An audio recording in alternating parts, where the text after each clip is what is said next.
You know, when you take a look online, it's almost disheartening sometimes, because if you have a small parcel, and I mean small, you could say 500 acres or smaller, because even that size isn't big enough to encompass the daily movement of a deer, especially mature buck. But when you get down to 100 acres, 40 acres, 20, you know, my average client's probably 100 acres, probably half my clients are 60 acres or less, small parcels. And so if you look at the buck studies, if you look at mature buck behavior and movement, even how far they can move during the daylight, it can be pretty disheartening, because you look at it like, how can I ever have a chance? I only have 40 acres. You do have a chance. There's a great way to go against all of that research and study, even drone surveys, whatever it might be, that have to do with mature buck movement, because very few of those studies, if any at all, I would say any at all, are actually reflective of small parcels and intense management on those small parcels. Because what I find is the older a buck becomes, the more he shrinks his daylight movement and his daylight range. Now, that's not to say he doesn't have a spot a mile over here, a half mile over here that he goes to, but his window during the daylight is incredibly small. You hear 3-mile home range, disheartening. Think 200 yards, 300 yards during the daylight. Well, how do you do that? You know, we talk about building a 5% parcel all the time here, meaning, to me, mature bucks spend 5%, or 5% of the habitat holds mature bucks during the daylight in a given neighborhood. So that's where, to me, you start to have hope, because I want to be one of those 5% parcels. That's what we teach on this channel, how to do that. Well, how do you do that? For one, you have to have quality food. Quality food can be different depending on how you interpret it. For example, big research, scientific studies, big mature buck collared movements on public land, commercial forest land, large, I say down in Texas, where you have parcels that are 5,000 acres, 10,000 acres, 300,000 acres, 30,000 acres.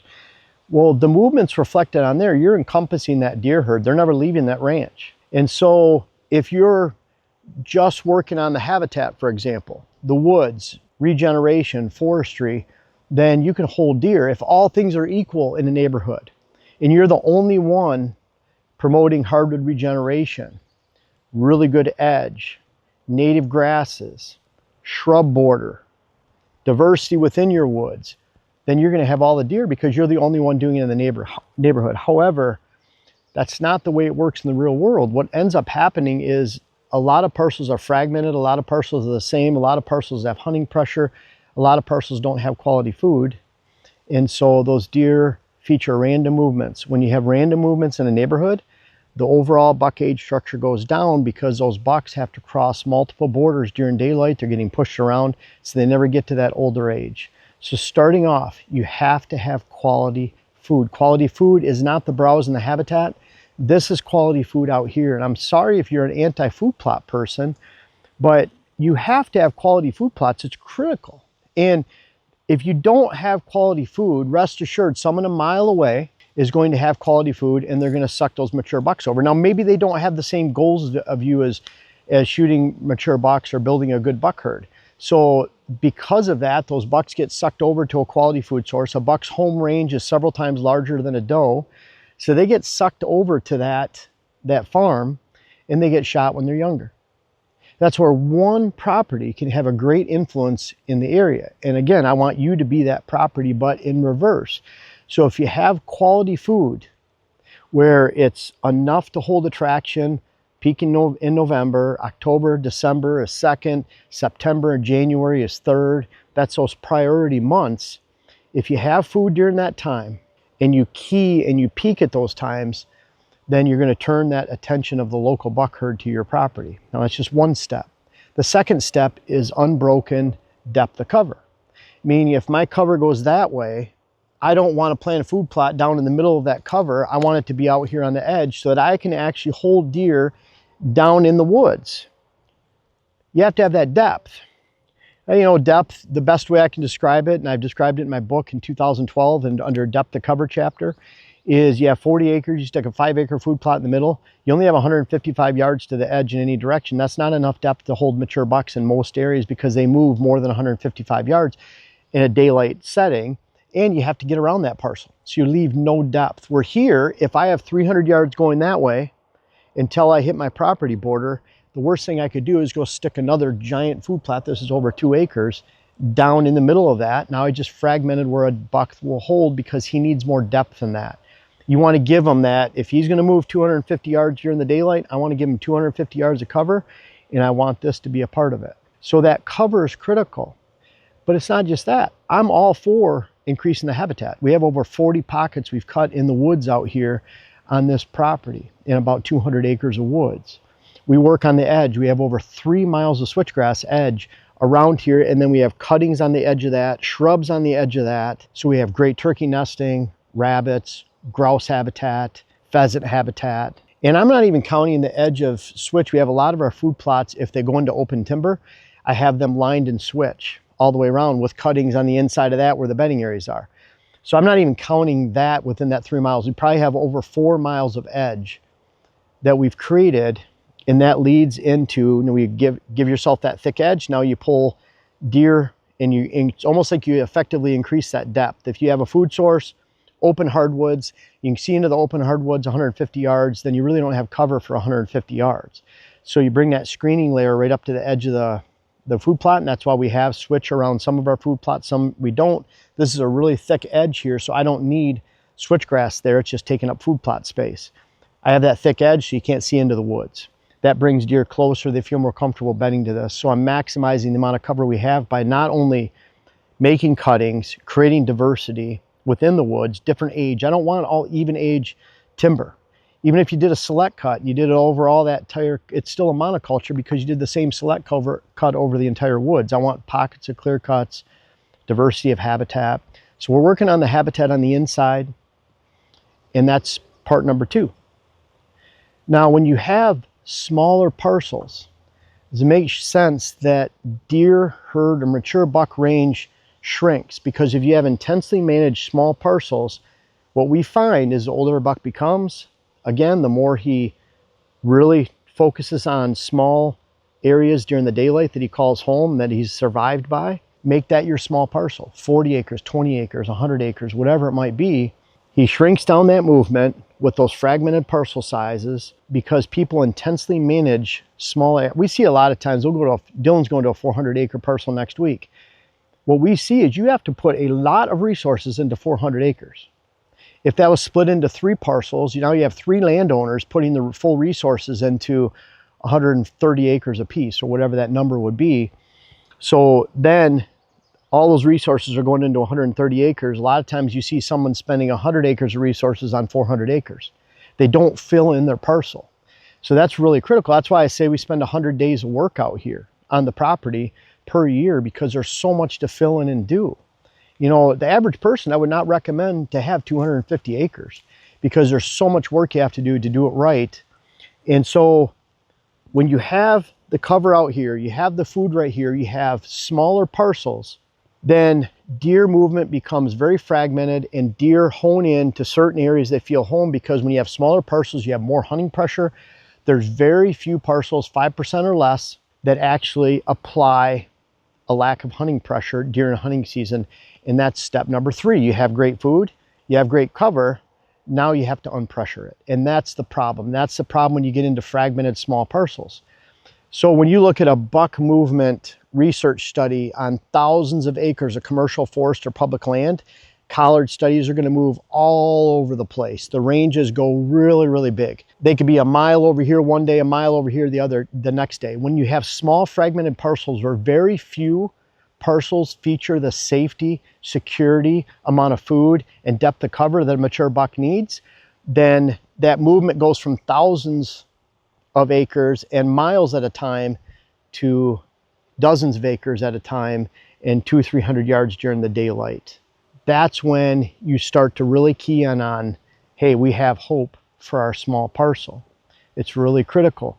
Those are the steps: quality food, quality cover. And that's why even food, I hate to jump on this all the time, but that's why we can't afford any weeds out here. Even us, we have 18 acres of food plots out here. I want to get 18 acres of food. I could care less if ragweed has 24% protein during the summertime. Don't pat yourself on the back. There's ragweed everywhere. I saw a post on Facebook. I watched some of that stuff just to get ideas from watching bad advice. And so you try to counter that with good advice and try to get people steered in the right direction. But ragweed is just one of over 400 plants, trees, shrubs that deer eat, briars. So what? It's everywhere. There's only about 15 that are highly preferred during the fall. And depending on where you live, you plant 4 or 5 of this, 5 or 6 of this. So that ragweed might be part of what their browse diet is during the summertime. So what? They have it everywhere. And if you put a field of ragweed out here, they're not going to eat it. And during the fall, they don't eat it anyways. They don't eat ragweed during the newsflash, goldenrod. They don't eat it during the fall. It doesn't matter what the protein level is, what the quality is, they don't eat it during the fall.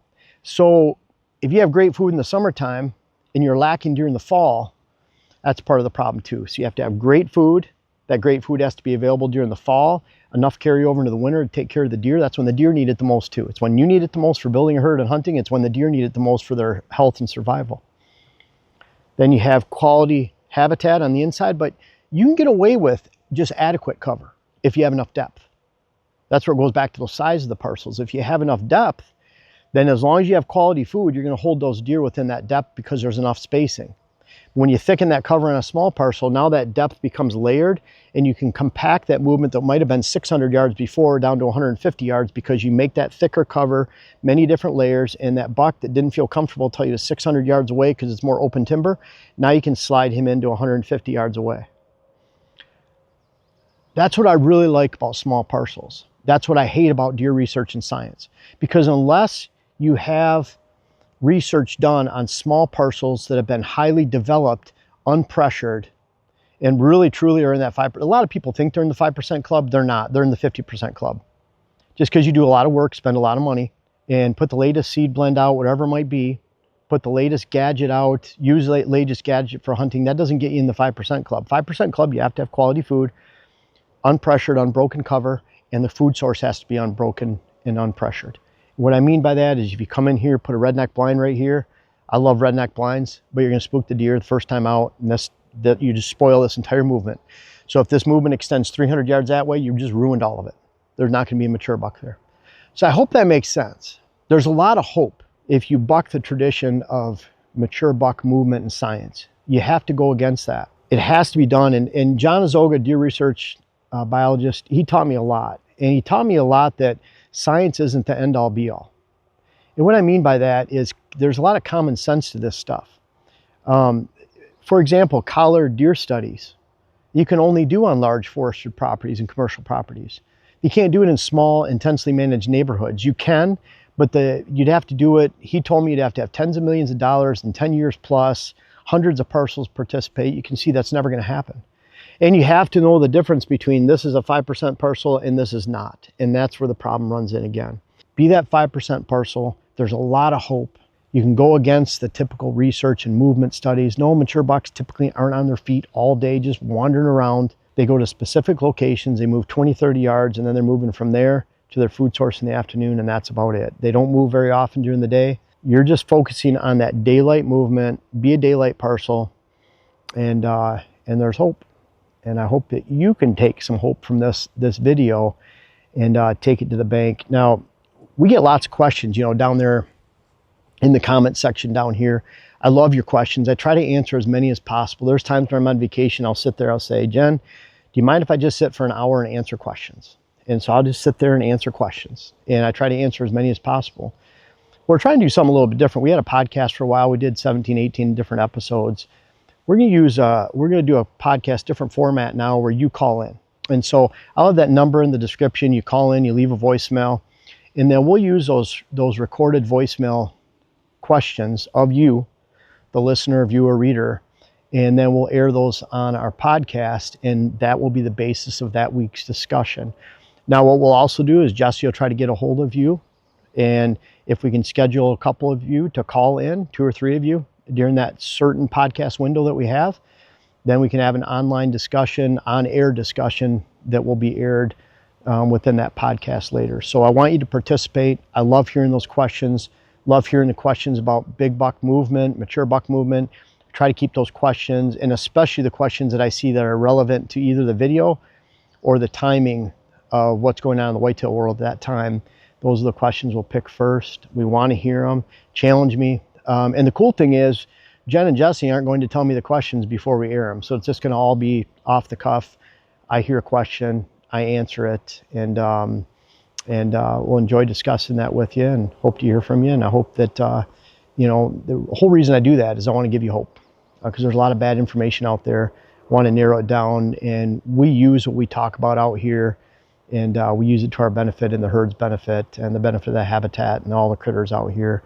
And you can